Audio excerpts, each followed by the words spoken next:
Hello, all. Welcome to another episode of AWS Show and Tell. I'm Anil Nadiminti. I'm one of the hosts on the show, and joining along with me is Adam. Hey, Anil. Glad to be back here. Super excited. Adam Bluhm, Solutions Architect here in St. Louis. And we also have Scott here today.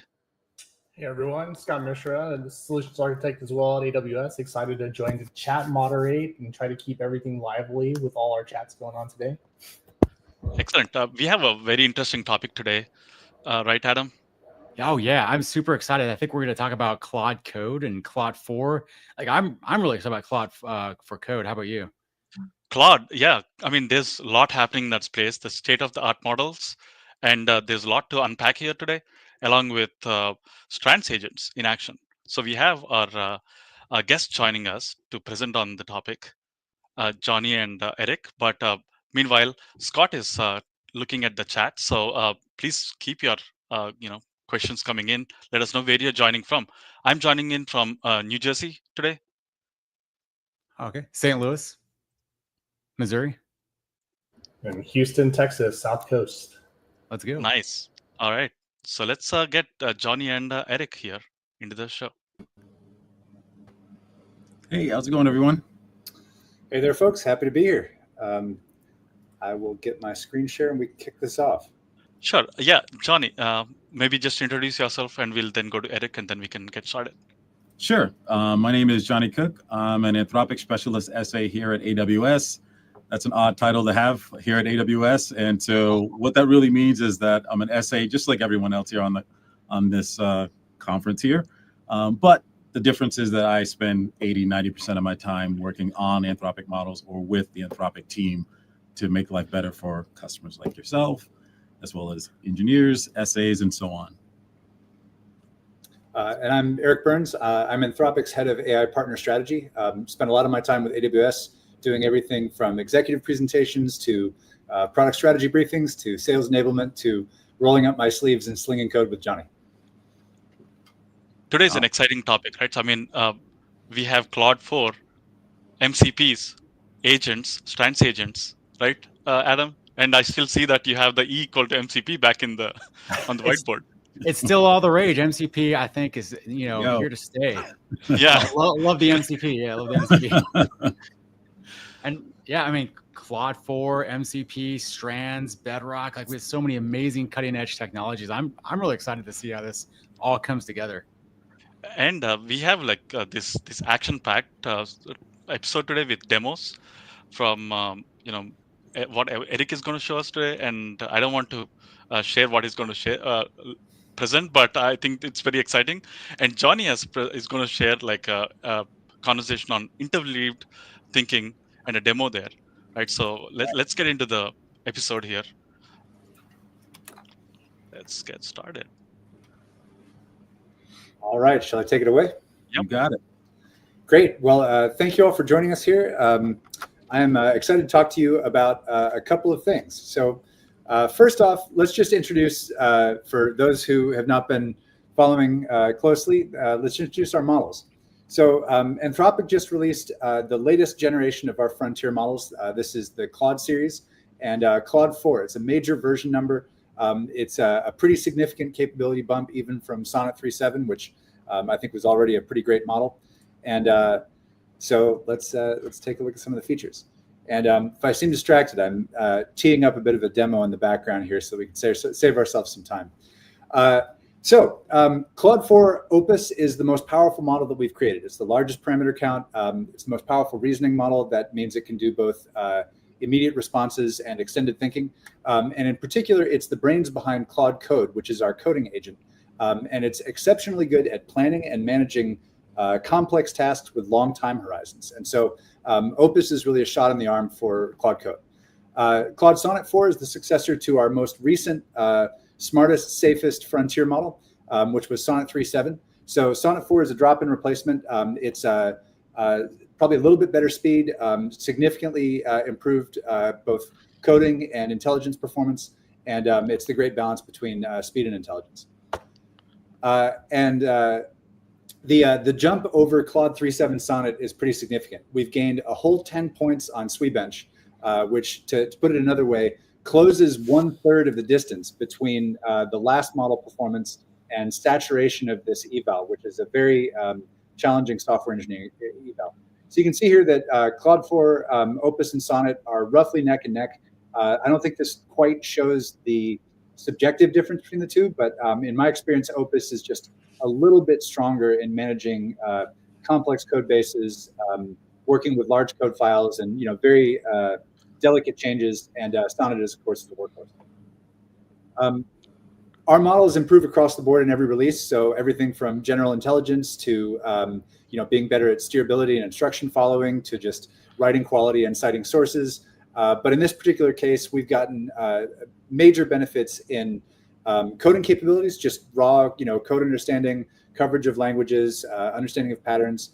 A big improvement in thinking with tools. And in our world, this is often MCP servers. And so being able to work with multiple different MCP tools and especially increasing numbers of tools without kind of losing track, that's a big improvement.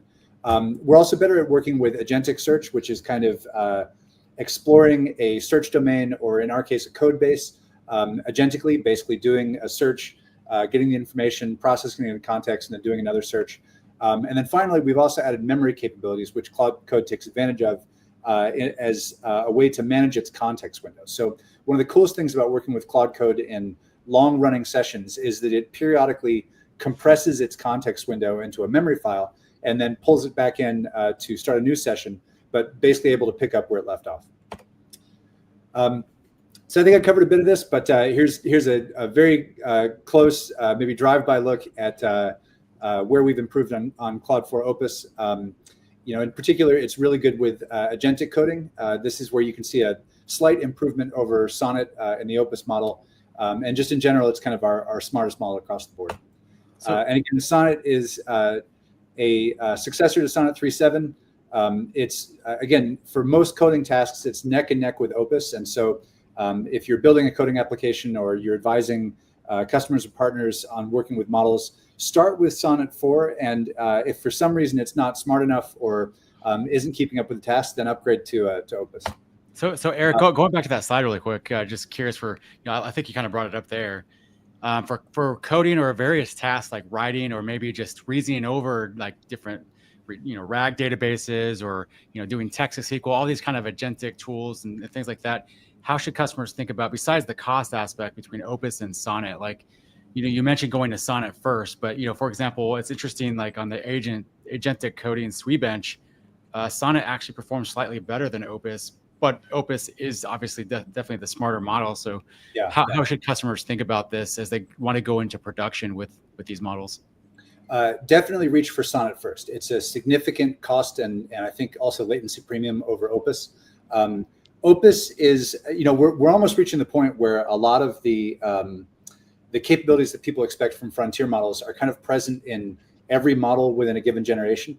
And so Opus should be reserved for the cases where Sonnet isn't working and isn't working after prompt optimization and after kind of doing everything to set it up for success.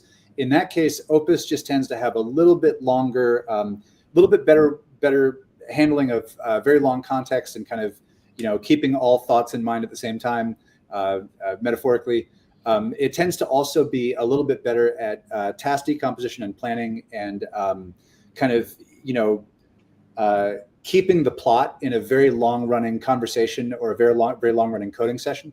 And so in a lot of cases, Claude 4 is the orchestrator behind the scenes of Claude Code, but when it's doing kind of workhorse implementation, it's actually using Sonnet under the hood. So I don't know if that answers the question. Is there anything in particular you want me to touch on? So it sounds like Sonnet 4 is really the best bang for the buck and for the majority of use cases.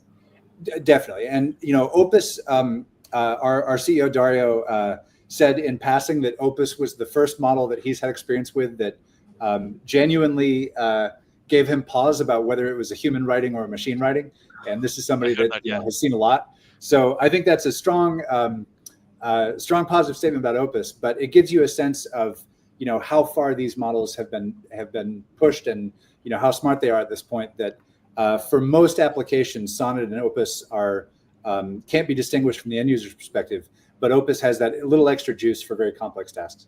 Now, one more Yeah. question, a follow-up question there, Eric, is we have again the thinking mode that can be enabled, right? Does that change any of these numbers here? I don't know which of these. I assume that whether immediate response, low latency mode, or thinking mode, if that affects the benchmark, we're probably going to take the higher number since it's the same model doing the task.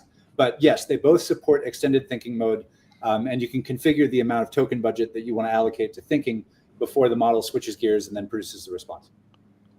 Yeah, just to add on, when I was at the Tokyo Summit last week, I actually had an opportunity to sit down with the engineers at Rakuten who had done the testing of Opus and long-running tasks. They were able to successfully get Opus to run 7 hours on a task, which actually ended up being the end of completing the actual task for them. And coming out of that, they decided that using Claude 4 was going to be the standard for them going forward. So a lot of their engineers are now almost hands-off keyboard in the classic sense. Based on the performance that they were able to get with C++ code. It was an interesting conversation. They fell in love, obviously, with Sonnet, but certainly Opus for those long-running tasks. So 7 hours is a long-running task for one shot, and they were able to pull it off. Yeah, thank you for the plug. Rakuten actually just did a joint blog post with Anthropic. I think it's just Claude Code Rakuten in a search engine should get you there. But yes, I think that's the biggest breakout sort of success of Opus 4 in particular, is that in my experience with the coding agents, on some long timeline, Sonnet 4 or Sonnet in general kind of loses its way. And, after enough turns of the crank, it gets confused. Opus is able to continue to self-correct to the point where, yes, it's now delivering, potentially open-ended runtimes until it just finishes the task and is successful. And actually, that might be a great segue to some of the stuff we're talking about. Shall I continue on? Yes, sir. We have a Great. comment in the chat that's reading. I think, Adam, you got this one right. Yeah, it looks like Eon, I believe, says, I find Opus and Claude in general to be the best at creating UI and single-shotting problems. However, the context window is infuriating, though, and the layout of the versions on the app is somewhat confusing. Still think Anthropic is doing a great job. Any thoughts on that, Eric? Or well, I hear a glass that's more than half full, but the context management is definitely a user experience challenge and kind of a task complexity challenge. And so I know that the team is working on extending the context window, working better with context, and in particular, taking advantage of that memory feature to manage context in a way that I think if we do our job right, it'll be transparent to the user. So hopefully that's something that we put up with on our way up the exponential, but I think it's hopefully transitional state. Yep. All right.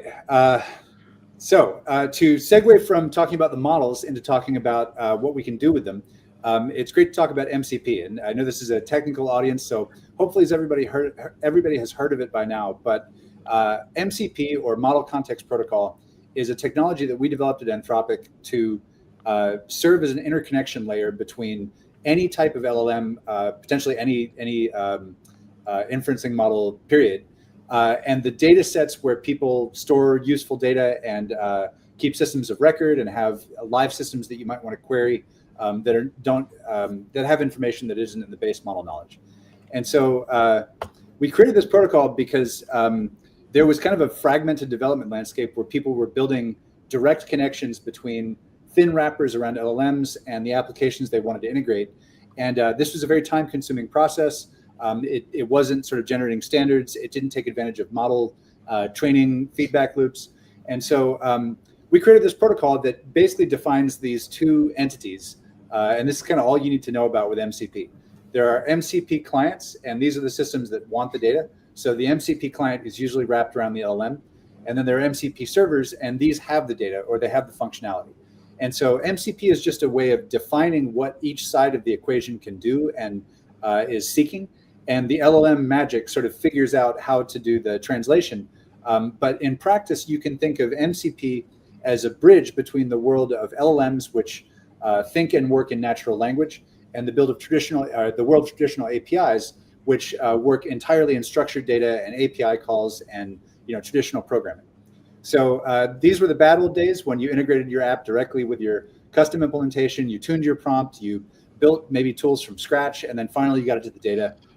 And MCP hopefully is a better way. It's now taking the world by storm. All of the major LLM vendors and frontier labs have implemented it. Most tools at this point have some kind of MCP plugin. There's some great articles out there now about chaining multiple MCP servers together as kind of a analogy to USB-C. I think the example I heard was that somebody plugged a monitor into their toaster using USB-C. Both parties actually worked, and now their toaster has an HDMI port. So Wow. in a sense, that's what we're doing with MCP. Everything talks to everything. And it's turned into some pretty powerful capabilities. So if you kind of put this in the context of agents, the first step in the equation is to wrap your systems of record and your important services with MCP. Use MCP to get the information from the servers into Claude's context, and then to power agents to do useful things with that data that you get from the servers. So if there's kind of one visualization or data flow that you take away from this, it's information moving from MCP servers at the origin, being processed and transformed by Claude, and then finally being used as the context to power agents with the combination of the information and Claude's ability to kind of think and reason through complex scenarios. So, Eric and Jawhny, I mean, to me, what's really exciting about MCP is that all these enterprises have so many data silos, structured, unstructured, semi-structured, just everywhere, right? And I feel like MCP is like finally the way to break those data silos down in an effort to make it accessible to AI. That's exactly it. And one of the most amazing things about it is, having spent my career programming traditional sort of data systems and, information architectures and working with APIs, it's just magic when you can wrap a data set, structured or unstructured, with an MCP server and just talk to Claude about it. And that combination of agentic search and tool use kind of gives it the foundation to be able to work out the schema of the remote data, to understand the shape of it, to query it in effective ways, and then synthesize all of it. And so it really is that dream of, I have a natural language interface for an arbitrary set or arbitrary collection of remote data sets. Well, and Eric, one more thing I just want to mention. You said natural language interface. I mean, Anil and I have been talking about this a lot. And it almost seems like, once we have MCP across the enterprise and we kind of change the way that, architecture is implemented, it almost seems like the UI itself is going to fundamentally change for everyone in an organization in a way that, it doesn't look, software won't be created or deployed the way it's always has been, right? We're going to have really just an agentic UI. I mean, how do you feel about that, Eric and Jawhny? I think it's a great point. I don't want to speak for Jawhny, but one of the coolest themes that I've seen is that as Claude gets better at writing code, it's also getting better at UI design and workflow design and interaction design and usability. And so, one of the exciting opportunities I think this creates is a potential world in which user interfaces are created at runtime specific to the problem and the user in a way that's most effective, and then thrown away because they were generated code. So I think that's an exciting future to look forward to. And Jawhny, I'm sorry I cut you off. Yeah, I completely agree. It's funny that you were talking about the user interface. I've got a pet project here over to the side. Long ago, there were these exercise mirrors, these interactive exercise mirrors, where you could kind of stand in front of the mirror and then do your exercise and so on.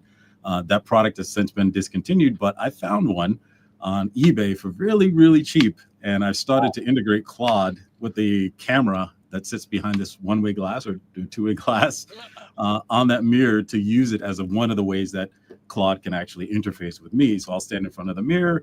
Claude will kind of get ultimately an image sent to it of like, this is what I'm wearing.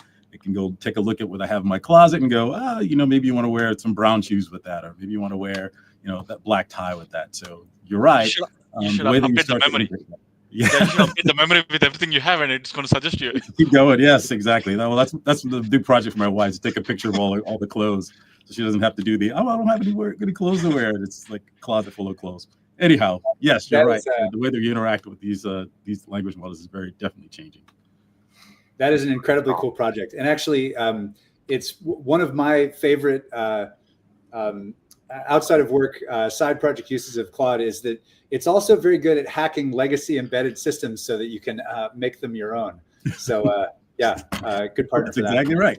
Looks like we had a comment there. I think from Mike Funk. He said, maybe imagine a game that generates assets in real time. It's funny. you mentioned that, Mike, because I think, we all here on this call have experimented with MCP servers. I was blown away when I set up a Blender MCP server. I didn't know anything about Blender. And I was able to ask Claude, hey, go research, do some open source kind of intelligence using the Perplexity MCP server, and then use that to go ahead and generate a 3D asset. And it did it. So you can just really imagine the possibilities there with Claude and MCP servers and the scale of the cloud. And Mike, I would just say to you, like, just experiment, try it out. You might be surprised. It reminds me of a maniac out there who hooked an MCP server up to the Ableton API and used Claude to write music at the DAW MIDI note level. So anyway, we can, for those that haven't dipped their toe in this world, there's a lot of cool stuff going out there in MCP. So take a look around. So I guess to take us to maybe doing something cool with MCP, Claude Code is both a wonderful way to develop code, whether you're vibe coding or you're working on an enterprise software project or a complex personal project. But it's also a signal of kind of where things are going in the world of agents. And so Claude Code is not just a model wrapped in a framework. It also has parallelization capabilities. It can do task decomposition. And so I kind of like to say that it's a fleet of coding agents in a trench code. So it is actually an agent orchestration application in the real world.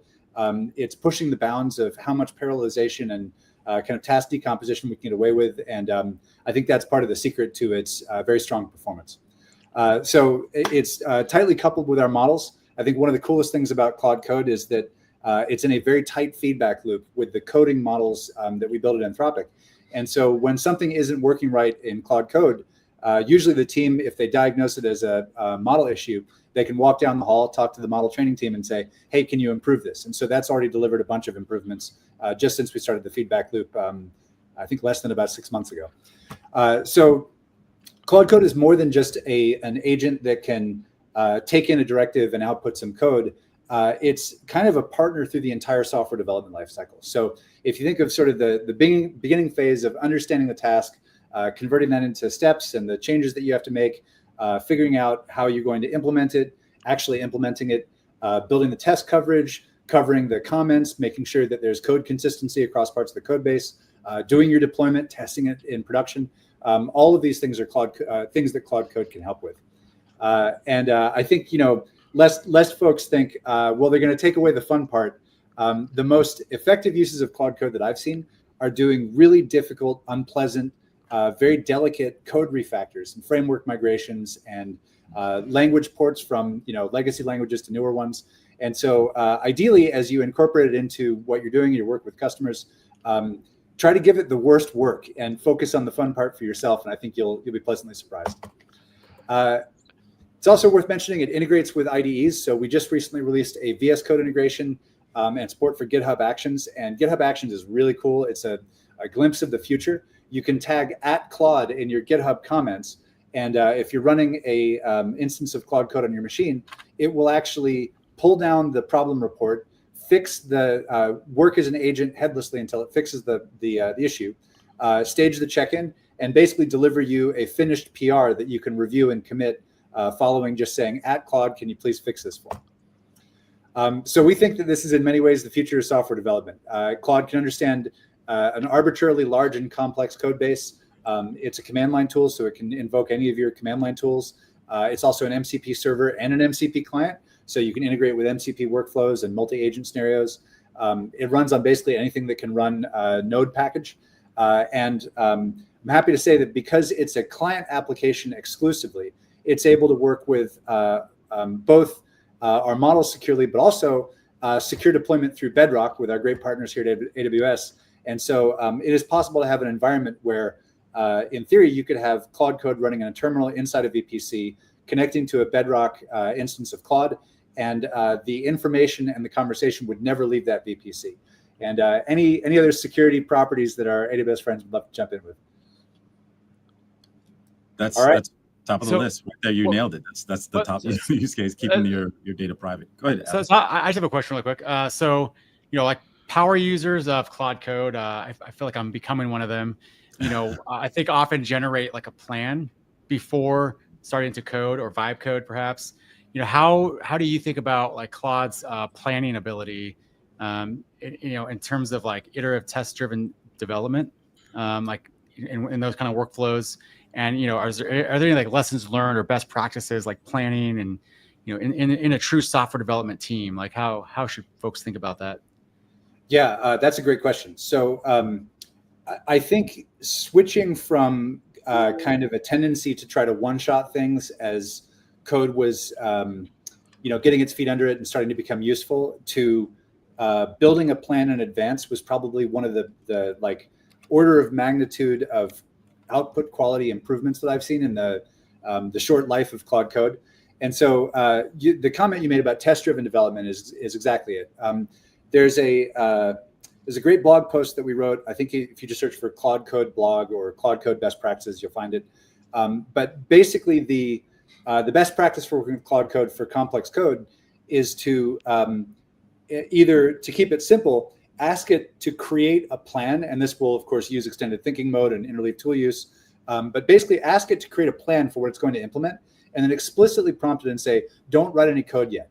And what this does is it expends the entire token budget, like it just consumes a bunch of the conversation focused on just making a great plan to write smart, well factored software. And I found that that's, I don't want to say night and day, but it's a significant step change between just saying, hey, write this right now. And it's kind of, whatever comes out of the model. Usually it works and it finds a way there. But the rigor and the code quality of having it plan in advance is a significant improvement. And then if something is even more complex, the best practice is to have it define a test framework, so test-driven development style, where you define the things that it should be able to do, and then you define the tests that validate that those things work or don't work, and then basically create the entire harness of the test framework, of course, which is all going to fail. And so then having created the tests that define the thing that you're building, you can then ask Claude Code to fill in the implementations, and it already has the test coverage, and then it can iterate with itself. And I found that combination of extended thinking up front and test-driven, not necessarily like hard TDD, but test-driven methodology gets really, really strong results out of the latest models and out of Claude Code. Yeah, great you answer. mentioned that as well, Adam, because one of we call it a stealth update that was made to Claude Code recently is plan mode. A lot of folks were doing slash commands or creating custom commands for a lot of their planning steps, and now you can just do shift tab twice and it goes into plan mode, so it just works on planning before executing. So that saves a lot of steps and a lot of custom kind of slash commands that folks would put in as well. Thanks, John. I didn't know that. That's great. I didn't even know about that one. Yeah. I learned half about these sessions with Jawhny, so thank you. There's an Easter egg out there, by the way, for those who are using Claude Code /vibe. The cake is a lie. Yeah. All right. Well, we're coming up on the half-hour mark, so I'm going to dive into some actual demos here. But on the way there, I just want to put what's happening out there in coding in context. So this is a great chart that we pulled from the CEO of SourceGraph, wrote a blog called Revenge of the Junior Developer. It's a great read. And he kind of tries to put vibe coding in this progression towards coding agents, which I think Claude Code fully is, towards agent clusters, and we're on the way there, towards agent fleets, which is, think vast numbers of headless Claude Code working on different parts of the same code base. So we are rapidly climbing up this exponential here. And even just since in the 6 months since we released the first prototypes of Claude Code, I think we've successfully gone from kind of, vibe coding as a curiosity to coding agents as a productivity driver. And now we're sort of tinkering with coding agents. And that sort of converges with that Rakuten story about the 7-hour runtime and successfully solving the task. All right, so let's skip over some of this stuff. I will just give one last disclaimer. The AI is getting really, really smart, but man, it's still really dumb sometimes. So make sure that you keep an eye on things and manage the complexity that you're throwing at it.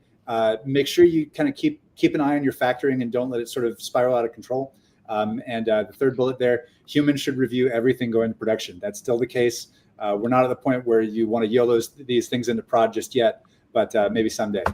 So with that, let's do some demos. I'm going to switch gears here and let us show a terminal window and stand by. So as we are, Eric is bringing up the terminal, right? So Claude 4 can integrate with Amazon Q, CLI. Also, what Eric is going to show us is maybe Jawhny has is that Claude 4 can integrate with Bedrock. That's right. And That's right. Yep. Yeah. So, you can get access to Claude Code right through the Bedrock platform. You can configure Claude Code as the link that we'll share here along the way, and configure it to use Bedrock if you'd like. And all the features and capabilities you would expect are there ready to go for you. No problem. All right, the moment of truth. We're going to do some vibe coding. So one of the sort of high-level patterns that I advise, especially enterprise customers on, as they start to begin their AI journeys and start to figure out their implementation approach, is basically take an existing API, give Claude Code the existing API spec and documentation, and just ask it to write an MCP server around that API. And so this is kind of smart in two ways. The first one is Claude is actually generating the MCP server and figuring out the most effective way to work with the API. And two, when you invoke that server, it's going to figure out the most effective query pattern for the remote data set. So what I've done here is I've created a prompt that basically does that same approach. It says, Claude, I'd like you to build me an MCP server. It provides the URL for the documentation. So Claude Code has a web retrieval feature. It's actually going to fetch the API docs. Let's hope their remote server is up. And then I gave it the TypeScript SDK. So this is a strong hint. I want a TypeScript MCP server. And then I told it where to find the Fred API key, which I've already gone and found. And so then the last bit is, let's build a local test so that we can validate that it worked. And so all I've done is just kicked off Claude Code, and now it's going to do the fetch and pull down the API. And we're going to see together what it comes up with. But it's been pretty consistent in being able to handle this. So as it fetches the content from the URL, does it store that content in the context window so that it That's has right, it for yeah. next time? Yep. So everything is being converged into one context window, which is out of view of the user. But that context window is what gets summarized into memory if you have to turn over your context. So in theory, if we hit the end of it and we had to resume this, we wouldn't have to kind of bring Claude back up to speed on what's going on. So I see that you have the link to the GitHub page over there. Does it mean that it's going to scan through the code, keep that in context for the next time you're asking for questions? At least within this session, yes. And the idea here is that by paging in the remote API specification and the MCP server specification, that's how it builds its coding plan to actually implement the server. And so you can actually see here, this is not explicit planning mode, but in practice, at this point, Claude Code almost always builds a to-do list for itself. So you can see that there in the blue and the green. Mm-hmm. And it works its way through the to-do list, and where possible, it actually parallelizes execution of some of the steps. So basically what we've done is we've delivered in one prompt either enough information or enough pointers to resources for Claude to be able to pull it together. And I have to say, it really speed ran this. This is about as fast as I've ever seen it implement a server. So we're about to see if it tests here. I may actually have to come up with some follow-up demos, but fortunately I have one. All right, so yeah, sure, let's let it run the build. And one of the fun things about this is I've seen it come up with some build errors, and it always has this sort of mortified response of like, oh, I had a syntax error. Let me just go and fix that. And so it looks like it's not even struggling with that. And in a second, we're going to get to run our test and see how things go. So meanwhile, we have a comment. Does that mean APIs at some point will be less important as agents become smarter? That's a good question. I think, it's hard to say what the future holds.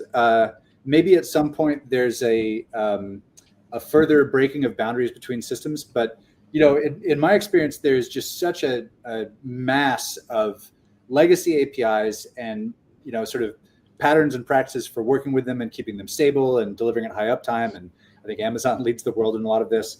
And just having a very, very quick and dirty way to connect those into an integrated web, I think is very powerful. And so I think we're going to sort of explore this space for a while, but eventually the number of hops that it should take to access data should ideally trend towards 1 or 0. And ideally, the number of turns of agentic search to map out the schema, to query from multiple tables, and then essentially do the synthesis in the LLM. Hopefully, we can kind of climb up the complexity ladder there as well, and maybe come up with more open-ended or smarter query patterns. All right, so with that, it looks like we have a completed MCP server, and the tests say everything is working correctly. So I'm just going to, rather than do the MCP configuration here, I'm just going to go back over to Claude, and I'm going to ask it a question using our Fred MCP server. So let's turn everything off here. I've got the Fred server turned on.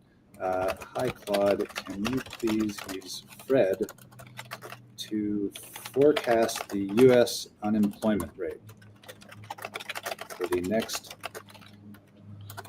And I'll give my usual disclaimer: do not make investment decisions on what Claude comes up with based on this queried data set. Oh, no, that's wrong, Claude. Let's make sure that it's doing the right thing here. Yeah, that is on. All right.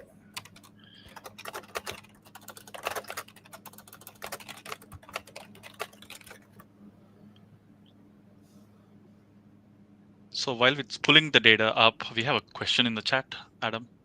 There Yeah, we are. Lena asks, it's great for new projects, moderately complicated, but how good is it with very large, complex projects where you need to change a small feature or portion of code and check that no logical errors were created? I assume we are not there yet.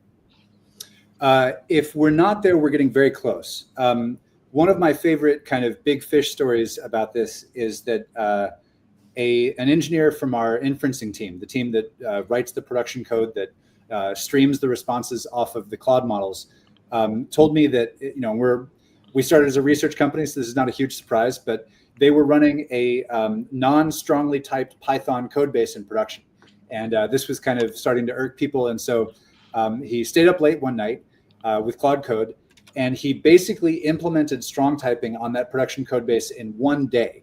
And so back to your question, how do you get confidence that you would put it in production? The thing that made it work was that he had Claude Code implement 100% test coverage for all of the changes, and then test the tests to validate that the tests themselves were valid. And so basically the amount of code output to achieve that code coverage in the testing, and it's kind of the confidence that inspired, that was what was able to de-risk that to the point where they actually rolled it into production, I think that same week. So taking a complex production code base and implementing something as thankless and painful and dangerous as strong typing, and then shipping it to prod that same week thanks to automated test coverage. If we're not at the point of that, delivering that promise, I think we're getting close. Thanks, sir. All right, so I didn't want to talk over the Claude doing its thing, but it's actually using an agentic search here. It's querying the MCP server in a sequence to try to understand the data and then build its query strategy and then page the data in. And here we are. We've queried a series of different data sets from Claude. It is now inlining this data directly into a React component that it's writing on the fly here. And in a moment, we'll have a nice, pretty visualization of the data that we just fetched from the Federal Reserve Economic Database using, if you accept some hand waving, an MCP server that we wrote in all of 10 minutes by supplying Claude Code with an API spec and an MCP server template and saying, hey, can you help me build this thing? And so here we are moments away from seeing a beautiful custom created visualization in React for this data set that we just retrieved using the new component. That was a tortured sentence to try to take long. I was thinking by the time you finish the sentence, the React code will be ready. I really did my best, but it's getting ambitious here. So let's see what it comes up with. We did a similar demo. We were at the Tokyo Summit. Oh, there we go. Nice. Yeah. So here's the big spike back in March 2020. Wonder what happened back then. And then things stabilized, and then over time, here we are, and we're. It looks like based on historicals, we're on a smooth glide path. I found that if you ask Claude to do some web research on current events, this perspective worsens just a tiny bit. But you can see here, it's able to pull the data, and wow, I've never seen it produce these neat visualization tricks here. But yeah, non-deterministic systems that still do what you want. So there it is, Claude Code taking us from, I wish I could do something useful with this data, to I'm looking at a data visualization created using natural language.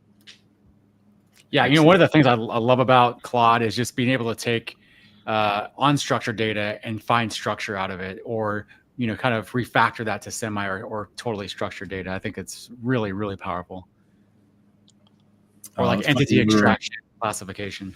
We were at the Tokyo Summit. One of the interesting things, we did a very similar demo, but when we did it for the first crowd that had showed up at the booth, they were a little bit like, what am I looking at? Because it was in a different language than their native tongue. Okay. But what ended up happening was the demo person, Alex, just YOLO'd and said, give me a toggle for Japanese to English. And sure enough, we knocked it out. And then there was a toggle that showed up in the user interface, and they were able to swap back and forth. As soon as they swapped to Japanese, they were like, oh, we get it right away. Nice. But the shot from the hip, and Claude nailed it. That's, by the way, back to that question about, where are we headed with task complexity and trust in sort of, pushing that into prod. Just in the last few months, I've noticed that the success rate for I've one-shotted some complex piece of code, now make this complex change to it, is trending towards 1. Mm-hmm. That's awesome. Definitely. So Scott, you have content on and a demo on interleaved thinking. Can we talk about that? Sure. I do. I definitely do. Yeah. So let's talk about interleaved thinking. I won't death by PowerPoint you. So what I'll do is I'll show you a couple of slides, 2 or 3 slides, to give you the context of what interleaved thinking is, and then I'll fire right into the demos for you. So let me just pull up some quick slides for you and present. And let's get it. Okay, so let's talk a little bit about Claude 4 with interleaved thinking. It's part of that extended thinking that Claude is able to do. And when we dig down into it, there are a couple of things that have changed with Claude 4. And with interleaved thinking, the game is completely changed, especially if you're working on agentic type of workflows. So one of the ways that we would deal with tool use is because they're in the middle. And what would happen is a user would have a query, and then the Claude would give a response, and typically there's a tool called in order to get the results that the user would want. And so you get the tool result, and then Claude would give you a nice answer, and kind of away you go. And then the user would have to ask a question again. Well, with interleaved thinking, the game has definitely changed. Let's talk about it on this slide. What happens is now, when you do that initial task, there's some initial thinking that Claude will do about what it is that you're trying to get done. And then it will start making that tool request like you did in the traditional way. However, when it gets the results back, it will think again over the results and then make another tool call if needed to actually continue to get the end result. So rather than having that user interaction that you would typically have where you'll kind of ask a question, the tool used, Claude gives a response, instead, Claude thinks over the actual results. And then if there's more work to be done, it will continue to do the work. So the more tools that you give it, the more work that it can kind of get done to get to the final answer. So I just wanted to give you a quick overview of what interleaved thinking is. And that is that Claude is thinking between tool use and making a determination of what the next tool it should use should be. And so we're going to see that in just a moment in action. But before I do, let me flash up some code for my code nerds out there. All you have to do in your Converse API call, here's your screenshot opportunity, is add in the Anthropic beta header under the additional model request fields, put in the interleaved thinking string there, so that enables the feature, and then you're kind of off to the races. One of the things that is different but with interleaved thinking versus extended thinking is that typically the budget tokens wouldn't be able to exceed the max tokens. But when you have interleaved thinking on, it actually goes the other way. You actually can have the budget a little bit higher, and that budget is spread across the tool calls. And we'll see that happen in just a moment.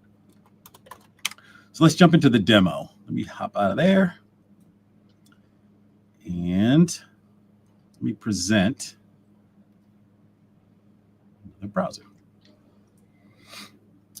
All right, so this notebook, first off, any demo that I do, I always make sure that you can do it as well. This code repo is available for you to actually go through on your own.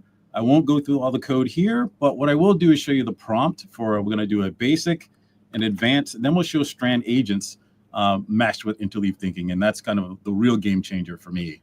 So let me scoot up here to the prompt. I'm going to zoom in a little bit. And what we're doing here is, that's me making a query. It's a very straightforward request. There are two tools. There's a database tool and a calculator tool. And I'm simply asking Claude to go ahead and look at the database and generate the highest profit margin if we sold 200 units of whatever the product is with the most profit, the highest profit capability. And you'll notice there about midway through here, I actually asked Claude to do parallel tool use, which means in addition to being able to interleave think, it can actually think about how many tools it might need to actually get things done and shoot multiple tool requests in one shot. So you don't have this inefficient use of tool calls where it's one at a time. It could actually think about what it should do and fire off a whole bunch of tool calls all in one shot. So again, are you able to increase the font, Jawhny, for the? Sure, I can go a little bit bigger. Yep. All right, let me slide my own visual over just a little bit. Hold on a sec. That's better. That's good. Okay. So we don't have to worry too much about the details of the prompt, but at the end of the day, I'm giving Claude a set of tasks to do. And that is, one, query the database, look for the product to calculate the profit, compare the profit margins across the products, examine explain the reasoning. I want Claude to explain how it's doing what it's doing, and then present the final results for me. And then in the classic prompting way, I've given some XML tags on how I want it to actually output that result. So let's look at it in motion. Let's see what it looks like to have Claude do this interleave thinking on a real simple use case with only two tools. So I'm going to run this. And what you're looking at here is the initial query that I just put in. Nothing special here. We just walked through this prompt. And now you start to see Claude kick into action. And here, what you're looking at is Claude's internal monologue. This is Claude thinking to itself. And so the first thing it does is say, hey, I need to do exactly what the user told me. And it kind of walks through those 5 steps that I gave. And it now has adopted those steps as a plan. But what the user is going to see is a straightforward response of, yeah, I'll help you get that done. No problem. Now, if we shoot down a little bit lower, now we start to see the tool use kick in. So Claude on its own says, right, I remember that plan. I need to go ahead and query the database. And so it go ahead, and reaches out and it queries the database. It gets some results. Then it also fires another database call. So this is that parallel tool use. One, it fired off to get the products. Then it fired back off again to get the tool costs. So get the cost of the products in the database. And it gets that information. And again, you start seeing Claude pull in its inner monologue and thinking to itself, great, I've got the product information from both of these queries. I see that there are 2 products in the database. It's got the cost calculated there. And again, to the end user, all they're seeing is, now I'll calculate the profit margins, which exactly what the plan was. But you can also see how Claude is internally processing these requests. Now, the important thing to note here is that I've only made one request of Claude. Claude on its own is continuing to look at the results of these tools and then moving on to the next step on its own. So that kind of really changes the game when it comes to these agentic workflows. And we'll talk about that more when we really get into like Strand Agents. You can see here now, I've got it. It's going to make some more tool requests. Think about it. Okay, I've got this additional information. And because my end user wanted me to structure it in a particular way, here is the analysis. Step 1, I did this. Step 2, I did that. This is the gadgets and so on. It gives me the final answer that the product would generate the highest profit margin. If we sold 200 is the deluxe gadget, and it goes on. So the key here is that if you look at the traditional tool use where you only be able to ask one thing, do a single tool call, and then get a result, now you're seeing Claude take those results and run with it on its own until it gets the final result. Very similar to what you're kind of seeing in that behavior in Claude Code. Right, so that's a kind of an easier one. Go for it. No, I was saying that's really cool. Yeah. So let's turn up the heat a little bit and add a little bit of ambiguity and a lot of horsepower, and let's see what happens. So now I have another prompt. We'll get into the details. Again, you can look this up, and we have 5 tools in this particular one. We have searching for flights, searching for accommodations, getting weather, searching for attractions, creating an itinerary, and so on. As you can guess from just the tools that I'm giving it, I'm asking Claude to plan a trip. Ironically, this was the actual application I built to plan my trip to the Tokyo Summit. And I took my family with me. So if you want to know what that looks like and how it can work, this is how I did it. So let me shoot down here and get to the prompt. Now, this prompt is actually a little bit more vague because I wanted to tease out some of that thinking behavior so you can actually see it a little bit more. I highly recommend, if you're playing with this, to massage the prompt a little bit and optimize it a little bit, but I left it this way on purpose. So the task is, I need help planning a 5-day trip to Japan for my family. There are 4 of us, me, my wife, 8-year-old child, 14-year-old child, and I gave the date range, which was this month, or last month actually. And so I just asked Claude, hey, help me by doing these particular steps. There are 5 steps that you would traditionally deal with when you're going to plan a trip. So now let's see what happens when we do something a lot more complex for Claude. And here we go. So very similar to what we saw in the previous one, we get the initial response from Claude. It's kind of thinking, because this is a little deeper task, it's going to be thinking just a little bit longer. And here we go. Here's Claude first figuring out the plan. Now you notice that I didn't really give Claude a plan. In this case, I just told it what I want to be done. And Claude is now on its own, creating its own plan by itself. Again, like we saw previously, we can see that the end user is going to see a simple, straightforward, hey, I'll help you plan that trip to Japan. But really behind the scenes, Claude is really thinking through all of this process that it has to do, and made a decision that I need to do 6 tool calls. I need 6 bits of data right out the gate. And so it fires off, it gets information about flights that are going from LAX to Narita, in this case, or to Japan. There's multiple airports there. It gets the weather for me. It sees what the weather is on a day-by-day basis. And it keeps going down this list, and it gets this information. So then, again, you see Claude with this inner monologue, starting to think through this problem. And what you'll notice is along the way is it's tracking which days have good weather and which days have bad weather. And again, on its own, you'll see that it starts to plan indoor events on the days that it knows that it's going to rain, and outdoor events on the days that it's not. So it went ahead and did all of that, and it actually factored in jet lag, which was a problem for sure.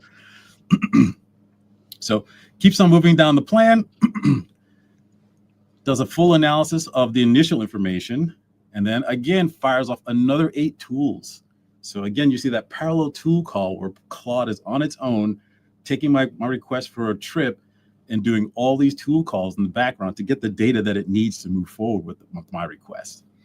So fires off another set of tool calls. In this case, it's looking for accommodations where I'm going to stay. Pro tip, I actually stayed at one of these places. Thank you, Claude. Looked all over Japan, including Osaka, for the best places. And now it's searching for attractions for the kids. And so go ahead. We got Disney. We got the zoo. We got Team Labs Borderless. By the way, highly recommend Team Labs. I did go. Thank you, Claude, again. And it goes on to search for cultural attractions and so on. So all these tool calls are happening in parallel, which comes back and Claude starts to think again. So we scoot down a little bit further. And you can see Claude kind of chewing through that data and analyzing information again. And then finally, making the final sets of tool calls for shopping and other events that we can do around Tokyo. And then finally, we come down, figuring out what it needs to do. One last tool call, which it feels like this is the backtrack, right? So it's looking at accommodations because it looked at the weather and said, oh yeah, I actually forgot that the weather is going to be not so great that day. So then it goes back and does another tool call. So you see that self-correcting behavior coming through here as well. And finally, you see Claude saying, okay, I have all the information that I need to make this trip plan for you. And then here is the last little bit of thinking. It's doing a self-check. Hey, do I have this? Do I have that? Remember, there are 5 things that I requested. So it's checking every single thing that I requested on its own based on that single prompt. And it's calling the tools that it needs to get it done. And then finally, I get the complete analysis, which is this is the flight you should take. This is the cost of that flight. This is the budget that you had of $6,000, and I've managed to stay within it. and it gives me a day-by-day breakdown of what I should do and where I should do it, and pivots around jet lag, as well as whether the activity is indoor or outdoor based on the weather. So I use this tool to actually plan my trip to Tokyo that I took last week. So last part of the demo I wanted to show you, and just before we land the plane here, is I wanted to show you the similar architecture with Strand Agents. I'm going to go back to the top here and zoom out a little bit. So Strand Agents is a framework for doing agentic workflows. The key thing is that Strand Agents is model first, meaning that we're relying on the model to actually deal with the workflows and help us get through these workflows. If you compare that to other different types of frameworks, it's typically you as the user who has to kind of connect the dots between one task to the next, those edge nodes, till finally you've got this workflow figured out. But when you take this capability of interleaved thinking and combine it with Strand Agents, what you have now is a set of tools or a set of workflows that you no longer have to string those together. You can actually rely on the model with a good prompt to execute that for you. So let's look at a smaller version of that before we wrap up. So here we're going to do the same simple figuring out the profit margin use case, same type of setup like we saw earlier, but Claude is on its own, again, thinking through what it needs to do. I didn't have to stitch together the workflow like you might typically have to do with other frameworks. Strands Agents made it so easy. All I needed to do is pick the model, pull in a little bit of code, a couple lines of code, very few. You can actually see it in the repo. And then you can kind of go from there. But you can see this step-by-step plan, in this case, that Claude is taking over and it's running. You can see in this case, I'm setting up an orchestrator agent, and that agent is calling the database agent, and the database agent is the one that actually has the database tool. So we have a hierarchy of an orchestrator in Strand Agents dealing with individual, orchestrator is Opus-based, and the individual agents are actually Sonnet-based, all running Claude 4. And so instead of doing the traditional tool calls like you just saw in the repo earlier in the notebooks, now the tools that the orchestrator is using are other agents, or other Strand agents, and those agents actually have access to the tools. So you have an agent orchestrating other agents who have access to the tools. The actual top-line orchestrator doesn't have access to the tools, just other agents to get the job done. So we're pushing through, just doing some calculations, and you can see here that it's handing off. Do you want to zoom in as well again, Jawhny? Sure.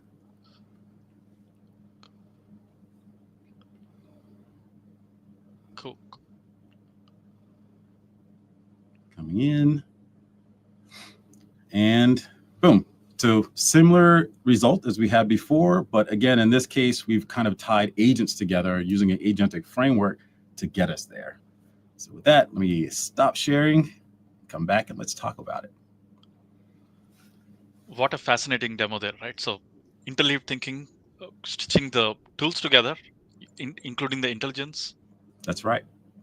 It makes life so much easier, especially when you're working with other frameworks. Confession, I've kind of steered customers away from using frameworks because they tend to be black boxes. But with Strand Agents, because the monitoring and the capabilities behind the scenes of actually logging is so good, when you combine it with this agentic framework and Claude 4, it's so much easier to create these complex workflows by simply handing agents to an orchestrator agent and getting out of the way as a human. All you have to do is make sure your prompt is tight enough to keep the task on track.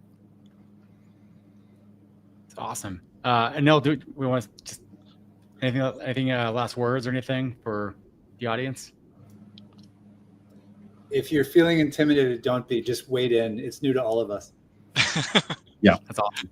That's most important. I would say lean on Claude Code. The same trick that you saw Eric do, where you pointed Claude Code at a repo, you can do that with Strand Agents as well. You can point Claude Code at the Strand repo documentation and create MCP servers as well as build agents for you. So again, lean in and allow Claude Code to be your introduction as well as explain how you're getting there. Amazing. Awesome. Yeah, this is awesome, and love what this. a demo! What a demo! Yeah. All right, so I think you should all try this out. All the viewers should definitely go to the repo. Scott, tag that repo in the chat there. Definitely try that out, and then it's been great to have you, Jawhny, and Eric on the show chatting about Claude 4. It's our Come pleasure. back, Yeah, happy to be here. Bring me back anytime. excellent. Come back again next week for another amazing episode, perhaps. Thanks, Jawhny. Awesome. Thanks, Eric. Folks. Guys, Bye take care.